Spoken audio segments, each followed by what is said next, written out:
Hey, do you teach yoga? Have you ever trained to lead yoga classes, to be a yoga therapist? Have you ever owned a yoga studio? Maybe even just wondered what it was like for the women and men up there in front of the room on their mats, leading you through endless Surya Namaskars, down dogs, and pranayamas galore? Well, these are their stories, and mine. I'm Rebecca Sebastian, a 20-year yoga teacher, 10-year yoga therapist, yoga studio owner, and co-founder of a yoga-focused nonprofit. I've done a lot in the yoga world over the last 20 years. Pretty much everything except had a water cooler. You know, a place to share stories, talk about struggles, successes, and find other people who do the same thing that I do. Welcome to Working in Yoga, a podcast and substitute water cooler for yoga folks to connect and build community, to share our unique profession, our challenges, and our journeys with the world.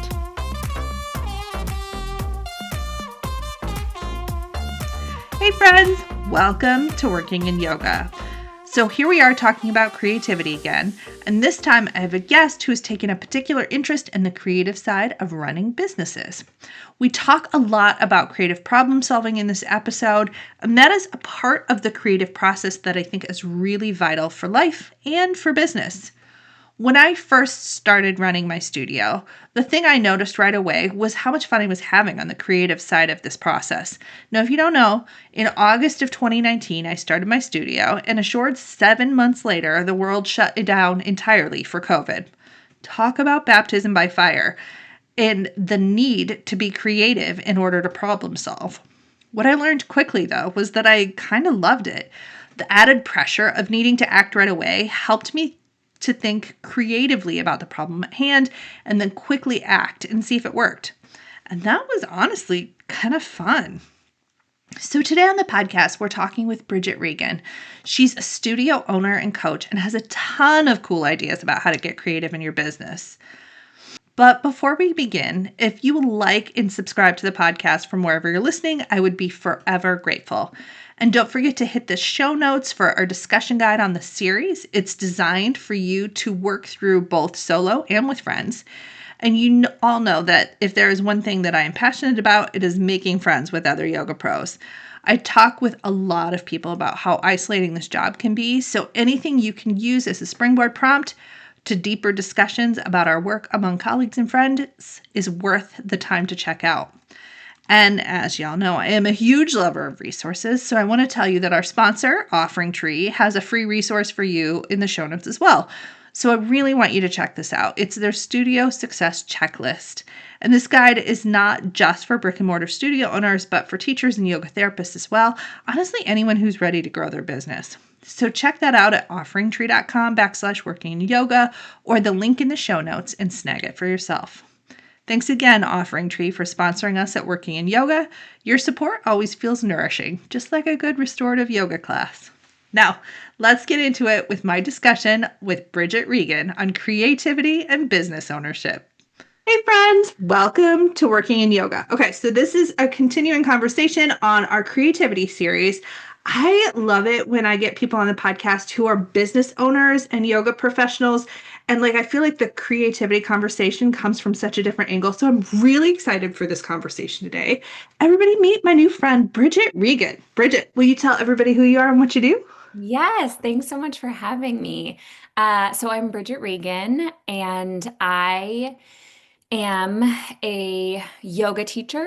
I'm a yoga studio owner. I've owned my studio, Honey Yoga, in San Diego, California, for 8 years, almost exactly. About a month ago, we had our 8th birthday. Woo! I know, woohoo. And it's been a wild 8 years. And I do some yoga retreats and I lead teacher trainings. And this year I also started working for a group called the Yogapreneur Collective as a coach. So I coach other boutique fitness owners how to have profitable businesses. And that's been so fun and so fulfilling as well. Ooh, okay. So I want to dive right away into that because Great. I actually think that business ownership, my favorite part about it is that I find it to be wildly creative, like a truly creative experience. So I'm curious what your thoughts are on the intersection of business ownership and creativity. Yeah, absolutely. I totally agree. I think it's an incredibly creative endeavor. I also know that a lot of people do not find it creative at all, and they feel it like draining the life out of them and doing all the things, like the things opposite of what creativity should do, which I think is like light you up and give meaning to your life. And Yeah, I think that I was thinking about this because I knew this conversation was going to be about creativity, and I was thinking about it more from the place of a business owner.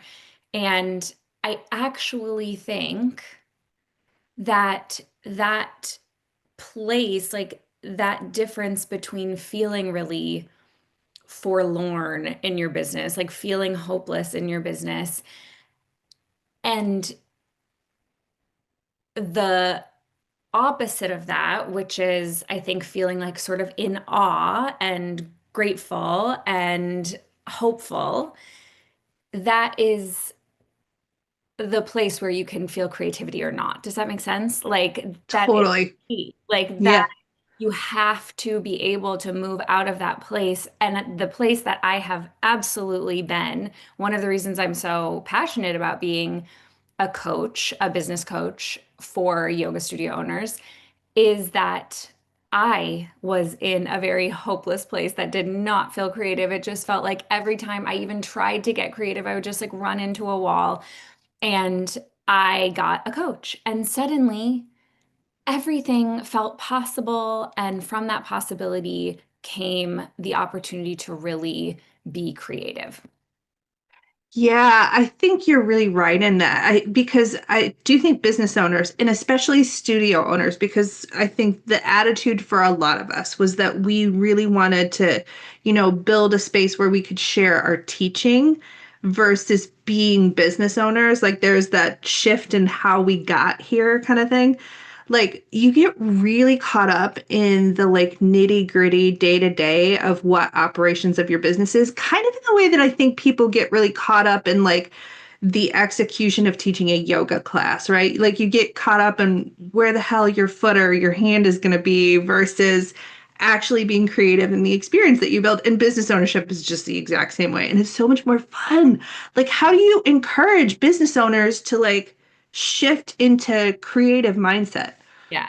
Yeah. Oh my gosh. It's crazy how everything about teaching yoga is actually a perfect analogy for being a business Totally, owner. Like totally is. I mean, and of course it is because yoga is literally meant to be like practice for real life. So like, Life. Yep. I have a weird shadow on my face right now because the blinds are down.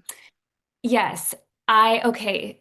So you do have to move that. This is how you shift into being able to feel that creativity is you do have to move out of that place that I know so many business owners are in, which is like I think you were saying part of it is like that resonated for me of just like the just the nitty gritty of like Yeah. just dealing with problem after problem after problem after problem as they come in. And when you are in that space, A, you don't have time because it's really hard to deal with like problems just as they come up. Actually, I was having a conversation with my sister yesterday, and this was totally different. It was about like her co-parenting situation. And we were talking about this specific problem that she was running into, and it was like a pretty light problem, like nothing crazy. And it represented like parts of like similar patterns were represented in the like that she's dealt with many times before in this situation. And I said, okay, well, what do you think is a solution? And it's totally throwing my sister under the bus, but she was like, she said, the solution she gave me was very specifically for this, like the problem right in front of us. Yeah. Yeah. And that wasn't what I meant. And so she said, "Well, I'm just going to do this and I'm going to have him do this and I guess that's what we're going to do." And I said, "Actually what I meant was like, what is your solution so that this never happens again?" And that is creativity. Like Yeah. that is where actually it gets so exciting. But business owners, just because like humans tend to be better, like more adept at just dealing with problems like as they're coming at you. Like that's just how many of us have learned how to deal with. That's certainly how I dealt with problems for a long, long time.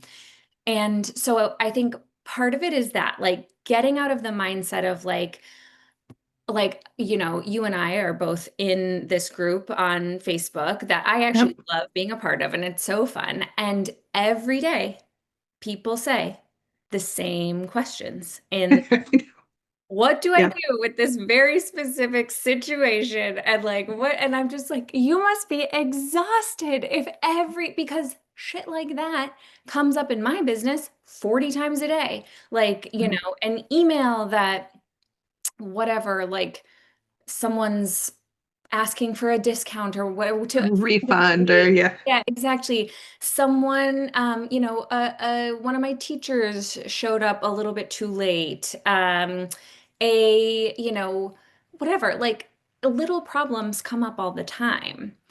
And the way to deal with them is not treating every single one like, a five-alarm fire or that like you've got to pull out all the stops. It's to be like, what is this representing in my business and how can I create a solution so that I don't have to put so much energy into the individual problem that comes up every single time.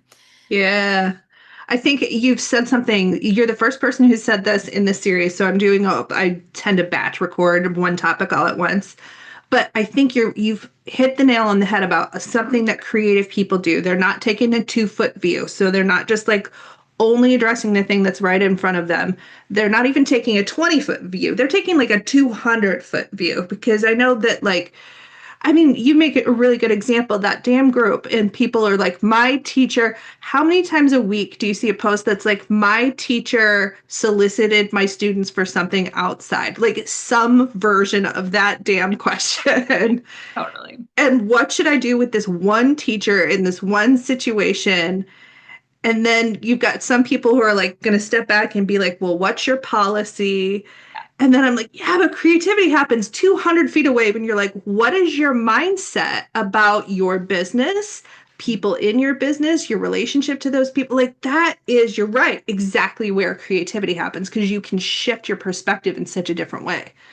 Yes, it's so true. I was having a conversation with my own coach, who's also the head of the Yogapreneur Collective. Do you know Josh Biro? Mm-mm.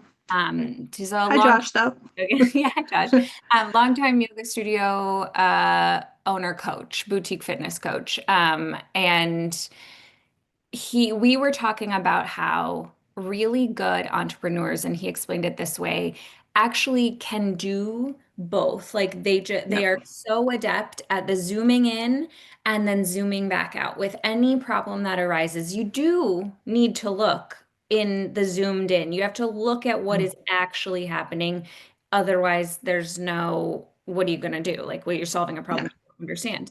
But then you also have to be able to zoom out, but you've got to be able to do both, like over Yep. and over and over again with any issue that you have in your business, financial stuff, personnel stuff, like policy stuff, client stuff, membership stuff, KPIs, whatever. You've got to be able to zoom in, get really granular. I'm working on that with a couple KPIs in my own business of just like getting really, okay, fine, this is the KPI, but like, what the hell does that even mean?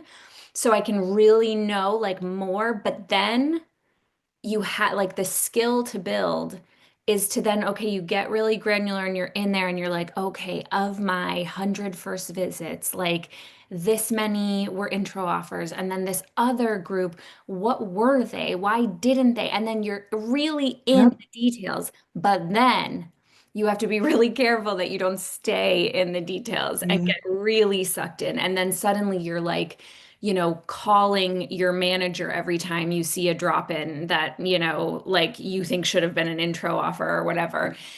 So you have to do this over and over again, like the zoom in, Yeah. the zoom out, the zoom in, the zoom out. So yeah. Okay, so you mentioned KPIs, key performance indicators. For those of all you who are listening who don't know, I don't think this is going to be embarrassing to say, but I think it was probably 2 years of owning my business before I even knew what that meant or like Right how there. to how to Like, track it. Like no clue. I was just like we were just on fire and I was trying to figure it out. yeah.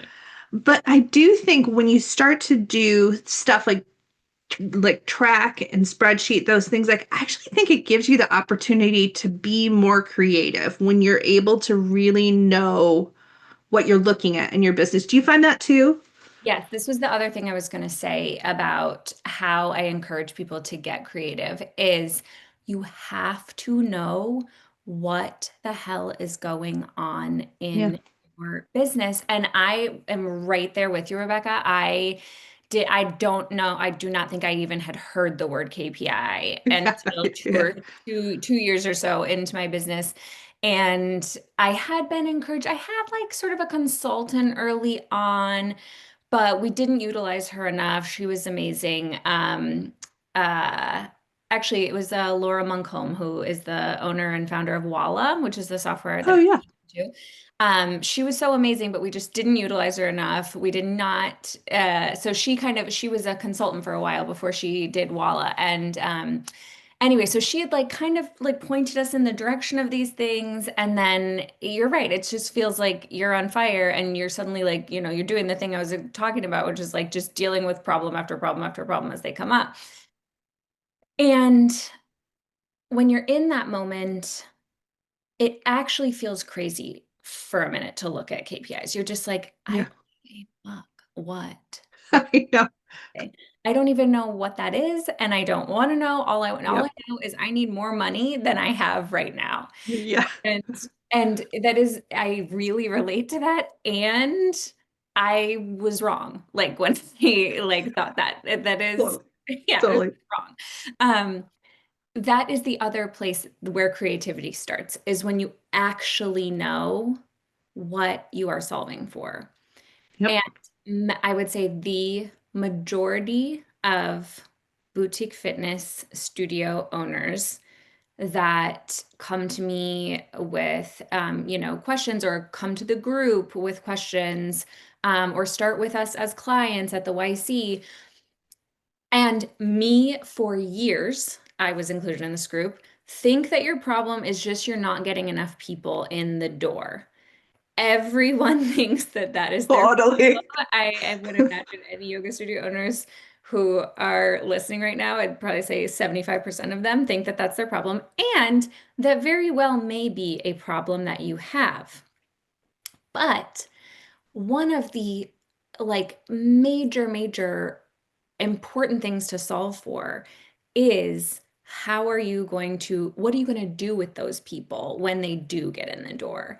Yeah. Making sure that you are turning those leads into members, into that monthly recurring revenue. And so if you just put a bunch more people through the door, but you don't have the policy, the what am I, strategies in place to turn those people into long-term like cash for you, then you're just like putting gasoline. It's like that. It's like revving your engine, without being Yeah. in drive, like you're just burning gasoline without getting anywhere. And so that's like the most common example I see of people who really need to look at their KPIs and just see like when people do come in the door though, are you turning them into members? And the answer is usually not really. Like the answer is usually like, Mhm. they aren't actually getting to that place where they really need to see growth. And so once you identify that as the issue of like, oh, once these people come in the door, like, maybe I am actually getting 50, 75, 100 new visits in the door every month. And I think that all I need is just like, doubling that. But what really, like, but yeah, like once they come in, I'm not seeing a lot of them again after they come in for that first visit or whatever. So anyway, once you identify that that is the problem, that is where creativity starts. Like that is the Yep. fun part because then Totally. suddenly you're like, oh my God, I could do little packets for them. So like I could do little new Yeah. student baggies and what would I want to put in them? And like what would I put in them that really represented what we want them to get out of this space? Like what what would make them feel the way we want to make them feel when they come in the door? And like, what could we, what if we reached out to them while they were on this time and we sent them texts? Like, what would those texts say? And then you get to see as you implement these things, you keep doing your KPIs and you get to see, like, oh my God, this is working. Like, this little Yeah. idea that I had is actually working. And the truth is, it doesn't take that much. Like it's just Yep. like it is as simple as like, oh, what if you gave them a little packet? What if you texted them a couple times? You know, like there are things you can do to like get that number higher and higher and higher, and there's a point at which there's not much you can do. Yeah. But Yeah. that is just such that is such a fun that is such a fun place to be, I think. And that Yeah. all thanks to knowing your numbers. I agree 100%. I've said this so many times because it's true in a lot of different projects I've had. This podcast, a new project I'm working on is like it's wildly fun and creative to build something out of your brain that people consume and enjoy. Like that's fun as hell. It's so fun. And that's like there's a real fun creative process. Like you made a really good example for studio owners, but I think that's true for teachers and all sort like trainers, all those things. Like you've built this thing in your brain and you've been, as a studio owner, you're like, I want people to feel this way when they come into my space. And then you just like do that. And Yeah. it's so freaking fun and creative. If you're a yoga professional, whether you run a small studio, teach classes, or offer yoga therapy, and you're ready to grow your business but aren't sure of the next step, I have a free resource just for you, my friends. Offering Tree Studio Success Checklist is a proven roadmap designed to give you clarity. This isn't just for big studios. You can be a solo yoga therapist or launching a small community studio or focus on just selling specialized workshops. But this checklist simplifies everything. It covers tasks from creating a budget to building your class and offering schedule to planning and launching events. Plus, working in yoga listeners can still enjoy 50% off their first 3 months or 15% off your full first year on Offering Trees business software. Download the checklist and access your discount in the show notes or at offeringtree.com/working in yoga. One of the biggest blocks to creativity is shame. And Ooh, shame yeah. will keep you from looking at what you're doing and be like, actually, this isn't working as well as I wanted it to. Yes. And Yes. this is one of the most sensitive areas, I think, for yoga studio owners, but it comes up a lot in their product. And that reminds me too of yoga teachers and fitness teachers in general. I, as myself, I've experienced this many times of like, and as a studio owner, you also get to see your own stats as a yoga teacher, which can be very rude, um, very offensive. That's so true. So I'm just like, oh God, yeah. I'm just like, oh, well, they all love blah, blah, blah, but they hate what I like. Um, but one of the only way to know, sometimes we can just bury our heads so much as yoga studio owners, but also as yoga teachers, and just be like, you know what? Your numbers are actually not increasing, or they're not doing well compared to other time slots, or whatever it is. Like people are coming to this class and then they're not coming back to your studio at all. And in order to like this is always going to be, I think, your biggest block. And I think it's also at the root of why people don't want to look at their KPIs too, is it was definitely partly there for me when I didn't want to look at them, was not just that I was overwhelmed, which was true, by like something that felt so foreign and like scary, but I also was pretty afraid deep down about like what those numbers would say.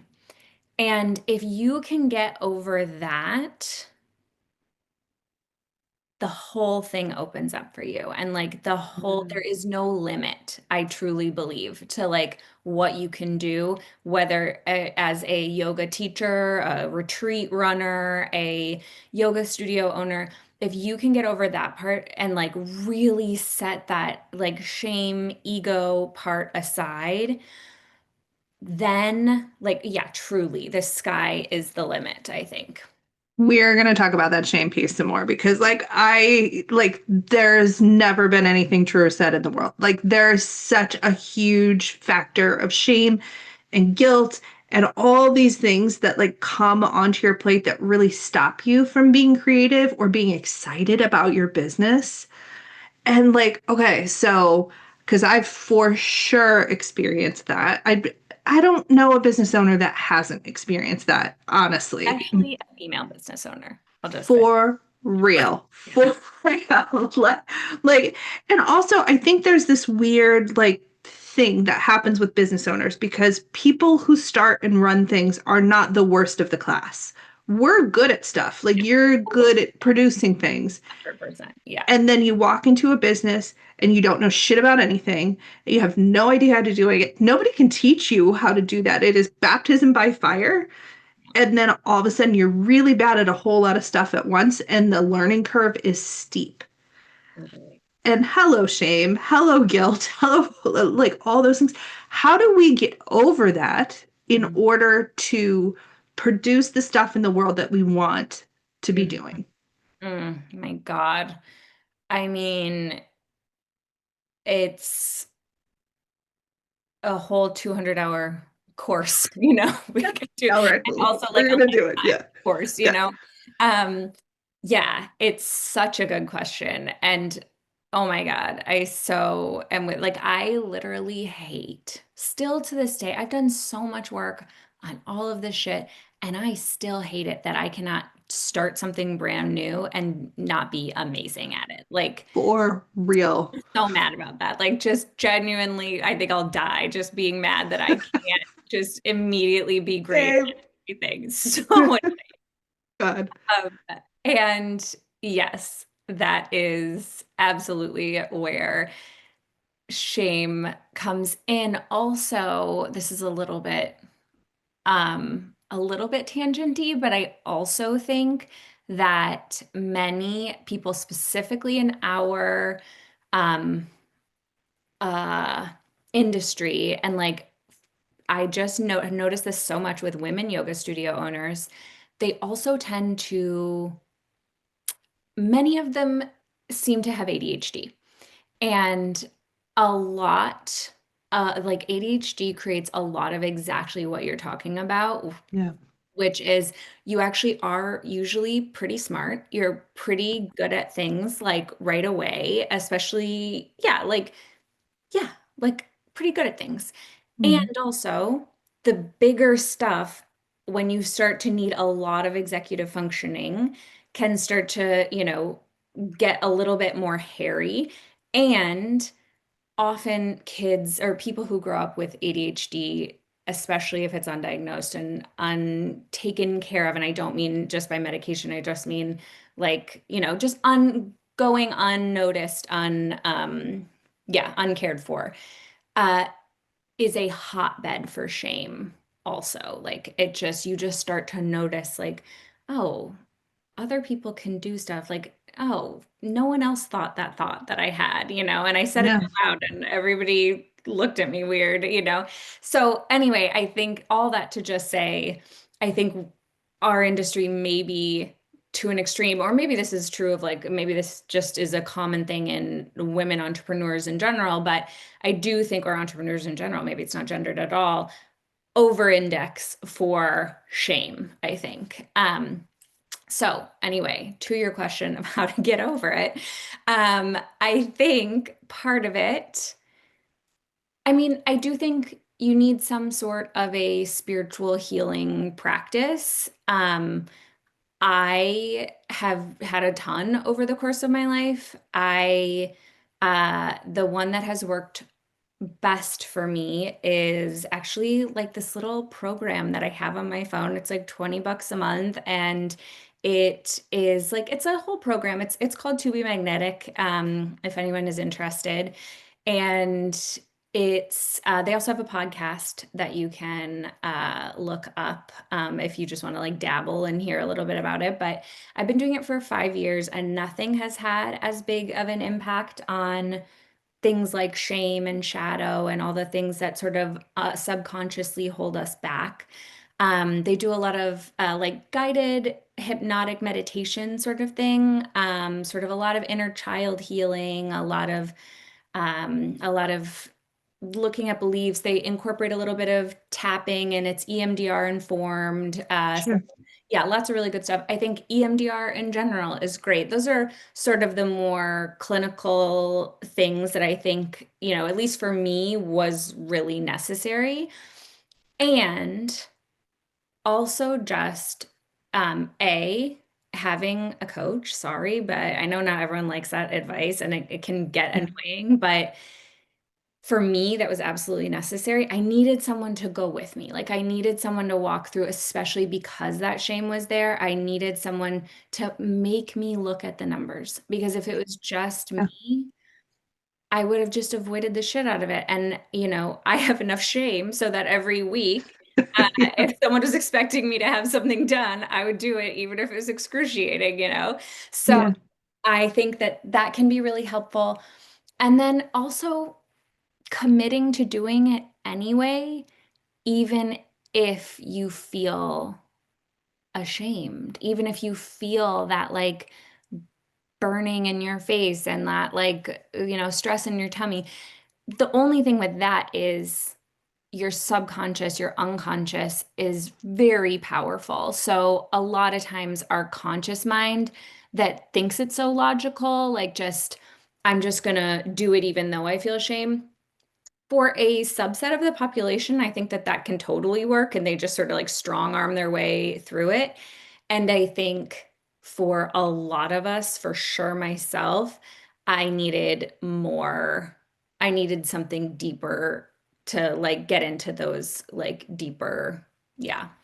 Yeah, I agree with you. Like, shout out to coaches because, like, sometimes I think in the yoga space, it's a bit of a mind fuck, right? So, yoga itself is a liberation practice. It's asking you to go deep and to uncover all these layers of yourself in order to be truly more authentic yourself. And guess what? Business ownership also requires of you. So, like, I used to, in the beginning, I'd be like, God, I cannot get away from like personal evolution because if it's not the yoga, it's the business. Yeah. So, like, I love that one of your suggestions was, first of all, not yoga, I because know. that's Literally, as you're so, saying that, I'm like, oh yeah, and yoga. no, it's good though. It's because Yeah. like it's complicated when your business is also your spiritual practice. Like how I'm just like, Jesus, sometimes I just want to like scroll TikTok and eat chips. And now I can't on any level of my friggin' like that's not healthy either. And I will like, so I recently sold my studio. And when I was making the choice to like sell my studio and come into podcasting and publishing full time, I was talking to my coach and she's going, well, what would be the reason why you wouldn't make this shift? And I said, the shame and the guilt of disappointing other people.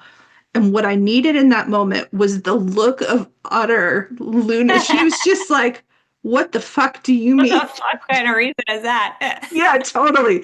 And you just need like Yeah. an outside person to be like, hey, Yes. that's a nuts thought process right there. 100%. Okay, I had this with my own coach recently, actually just last week. I was like laying things out that are going on in my business. And I had prefaced it being like, oh, things are so stressful. So one thing about me is that I in January transitioned to being fully remote with my studio. So I now Okay. live in Scotland with my husband. Right now I'm in Minneapolis, Minnesota, but visiting family. But I live 6,000 miles away from my yoga studio, and that has, of course, like brought up a lot of anxiety and stress. So I've been telling, my coach, like, oh, well, I think this is fucked. Like, this is in trouble. Like, we've got all of these issues. So we're sitting there and he's asking me these questions like, well, what's going on with this at the studio? And then I say it. And then he's like, okay, what's going on with this in the studio? And another of our coaches on our team was in the meeting too. She's kind of training. So she's sitting there listening. And they're both kind of like, like they're listening to me go through things. And I'm watching their faces as like I'm telling them all of these like great things about the studio with a voice that says these are all very bad things. And I'm just like, do you think it's possible that I actually just have an anxiety disorder and not an actual problem? And he was like, I do think that's possible. And I was like, okay, all right, great point. Um, Yeah. I tell people all the time when your brain is feeling like you're a failure, like if it's in that mode where it blocks you from being creative, go run numbers. Because the minute totally. I run numbers, I'm like, oh, I'm objectively not a failure.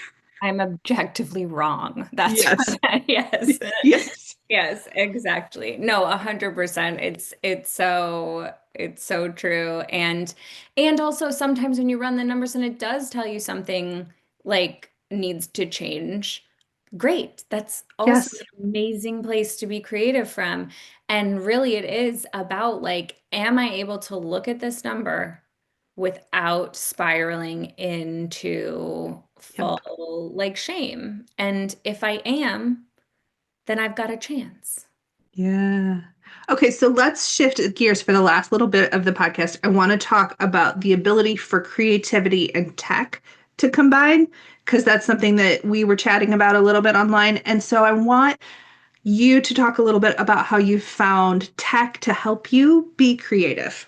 Yeah, totally. So I I've definitely like fully jumped on the ChatGPT train. I'm on it. Same. Has left the station. I also I was listening to a podcast last night that is called The Last Invention. And it's all about, and it's actually kind of scary. So if you're already like feeling wary, don't listen. But if you're just like me and just like obsessively curious and interested in AI, you should listen. Very interesting. It's going to be a full series. It's from a podcaster that I really like named Andy Mills. And so he's doing this full series. But anyway, so just a little suggestion there, recommendation. And okay, so I use ChatGPT all the time in my business, and it is, I think, one of the sort of like, this is such a great example of how, like, you know, if you don't look at something really closely, it can just feel like a scary thing and like Yep. it's all wrapped up, whatever. Um, and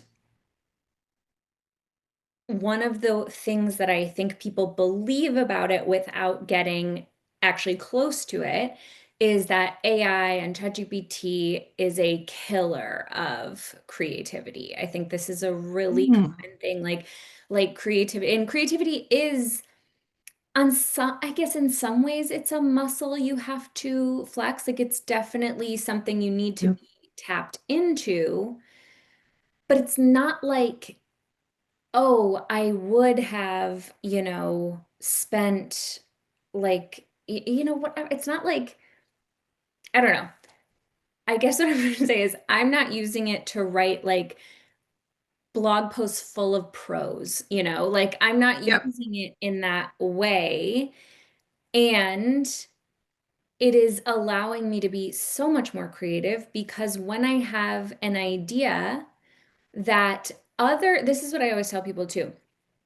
Other CEOs have like millions and millions of dollar budget so that they can have a million assistants that do all of these things for them. If you are not using ChatGPT, or like AI in general, like you can use Claude or whatever you like, there's a Yeah. million.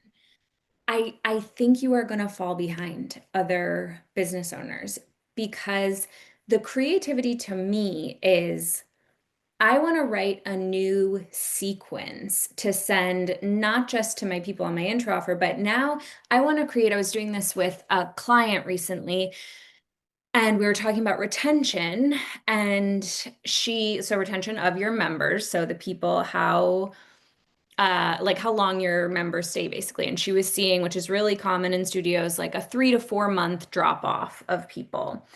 And she was like, okay, well, I really want, actually, no, in this case, she was seeing a drop actually after the first month in a couple circumstances. And she was like, it does feel like when we, like the intro offer, we give so much attention to these people who are on our goal offer and like we're nurturing them, we're texting them, we're emailing them, the special sequence. And then once they become a member, it's kind of like, oh, they're old hat now, and they're just like in the studio or whatever. And so we were like, okay, let's create a sequence for these people, right? Yeah. To me, the creativity part is identifying that problem, deciding like I really want to nurture these people. How can I nurture them? Oh, maybe with this like great email sequence that we're going to send. And what do I want to say in that email sequence? I want it to be inspiring. I want it to be these tips from my experience of being a longtime yogi and like what has helped me. And I want it to be in this tone so that they, whatever. Where it loses me in the process and where it loses a lot of people, I think, is okay, now I have to sit down and write 10 emails that like, and I have to fucking put my little signature at the bottom of each one, and I have to Yep. like, whatever. And then people just don't do it. What something like a tool like ChatGPT allows us is to say all of this creative stuff, like come up with the idea of like, do you know what I like? So many people hate, and this was me for a long time too, the idea of actually being creative and curious like that in your business was actually scary because you knew it meant that's another huge project that I have to Execution. put on my Yeah. plate. Yep. Suddenly me and ChatGPT just riff for like an hour, maybe 2 hours if I'm Yep. really like being thorough. And we've got this incredible, like, and maybe it's not like the best like sequence of emails anyone in history has ever written, but it's certainly better than what I had before, which is nothing.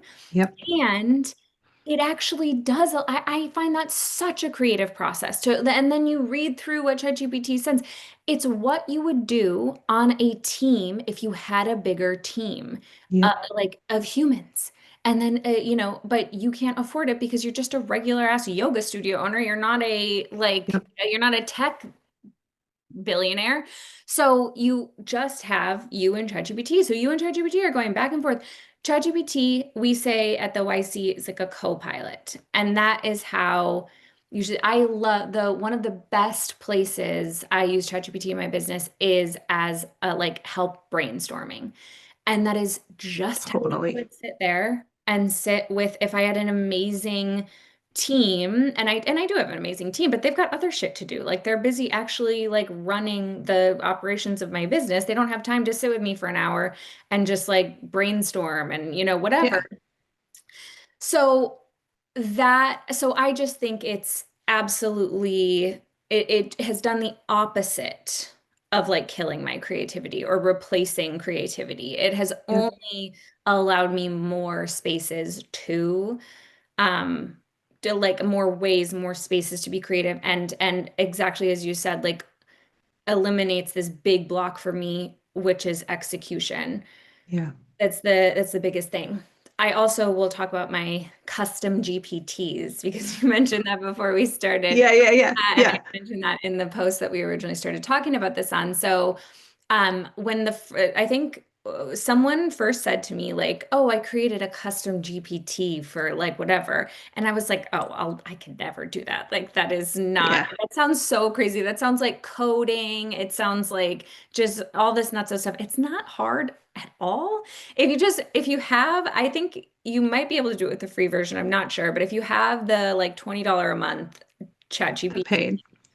and of course I use ChatGPT, but I think you can probably do this on other things too. So, Yeah. but you can go on the left column, it says like GPTs or create new GPT or something. So then basically you can feed this GPT.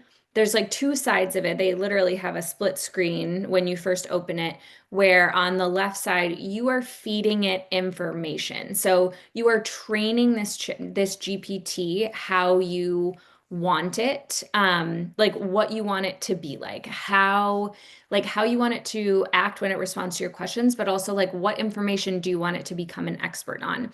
So I've created a bunch, but the two that I use the most are I have a honey yoga sales assistant. So Mm, I have fed nice. this GPT all this information, all these like years and years of SOPs and like informational docs, transcripts from Loom trainings that I've done about sales. I have fed it all this information. Plus, I've said to it, like, ask me more questions so you can be better at this job. Yep. So I feed it all this information, and now it's sort of the right hand side of the GPT. So you can go into the back end. It looks pretty much the same both sides, but then it just sort of acts as like your regular if you go to chatgpt.com and you like start asking it questions. So now I use it, my manager uses it. We are just have a meeting next week where we're gonna train the whole team on it. But I use it all the time for like I can um I'll put well, I'm using it this week to create our sales meeting, like outline. So we have a sales meeting Yep. this week, and I'm going to create it for that. Help it uh, have it help me create our sales training. And I use it for like, okay, I was creating a new SOP for our one of the we have this like process for if guest passes, drop-ins, etc. come in and like how to treat them and like with what kind of conversations to have with them to get them upgraded to our new client special. And that just needed a little updating. It hadn't been updated in a couple years. And I was like, give me a bunch of sample conversations that this could go like so that I can just put this right into our SOP so that all my new trainees who come to work on my team as sales associates have this like a bunch of examples of what a conversation might sound like with someone who you were trying to upgrade from that drop in to a new client special or whatever. And like, what should they say back? Like when someone says the inevitable, oh, that's interesting. Let me think about it, like Yeah. most, you know, people that I hire for this role, uh their immediate instinct is to just be like, oh, okay, great, no problem. Like whatever you want. And that's not what I want them to do. I want them to keep having the conversation. And so this gives a bunch, I was like, give me a bunch of examples of what you could say back because the one I have is just one example. And it's just like, I think it's blocking people because they're like, well, that exact scenario didn't happen. And, Yeah. this exact quote doesn't sound like me, whatever. So that's my sales GPT. I also have one for my yoga teacher training. So I've uploaded like all these transcripts from every training we've had, and all of my materials, all that kind of stuff. And then there's all sorts of stuff you can do with that. But yeah, That's brilliant. it's so fun. Oh my God. Like, I mean, I've talked to a lot of people on this podcast. I'm over 100, 120 episodes in. And I think like three times somebody has said something to me in my head. I was like, oh shit, I need to do that right Yeah, now. I'm This is one of those excited. times. Leslie Perlman telling me about her hybrid teacher training programs, another one. It's Leslie like, is my teacher, one of my teachers. So yeah. Hmm. she's amazing. And I was like, this is the conversation I want to have around creativity, because creativity isn't, we have this idea that it's only just like writing stuff or music or art. And it's like the innovation that you can produce something in the world in a new and different way is like cool as shit. Like immediate, I'm going to do that immediately, Yeah, no, Bridget. you're Like, good. You get off this call, you make your little GPT. There's so many good uses for it. Yes, creativity. If you like, that is that is truly the key to just like, I don't know. It's the key to life is just seeing yeah, things as an opportunity for creativity. yep. I'm creative in my relationship. Like, and it really does go back, I think, to that first like anecdote that I told about my sister of just like in my relationship with my husband.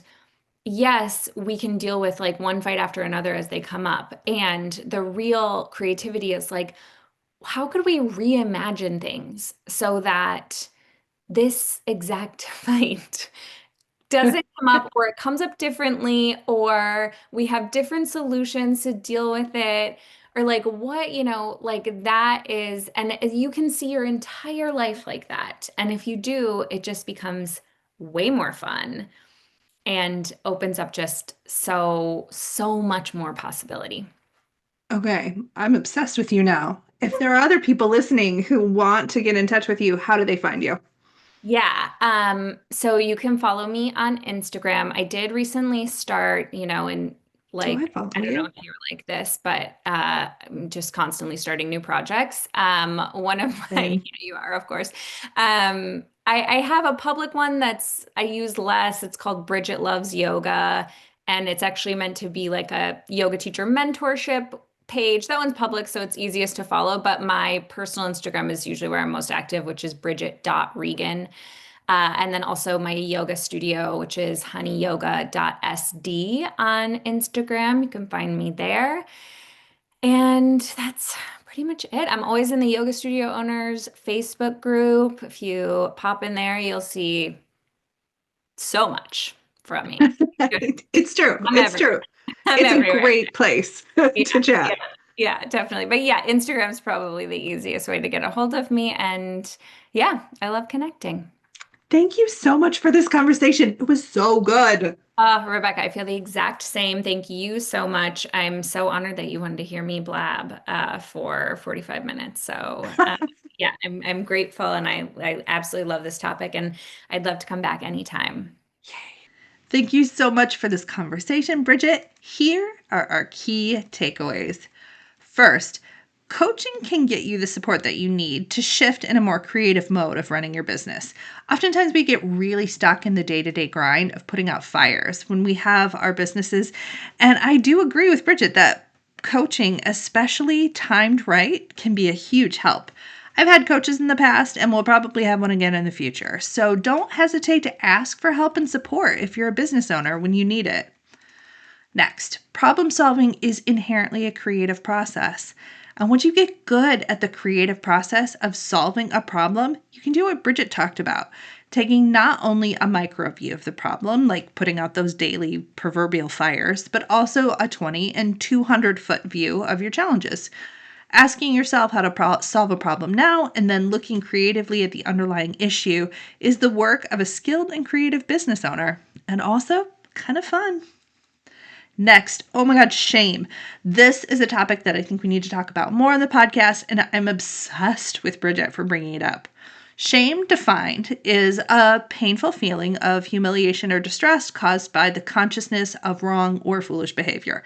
And wow, when we get it wrong in business, and of course in life, there is so much shame attached to our experiences. Shame works at odds with our ability to be creative. There's this freedom and lightness to the creative process, and shame often feels heavy. So when you're experiencing shame, please pause, acknowledge the feeling, know it's normal, and then remember feelings aren't facts, but are valid and part of your being a human being. And finally, Other CEOs can pay assistants. And if you can't afford that, AI can help you, and it isn't cheating. Oh my God, I love that she said this.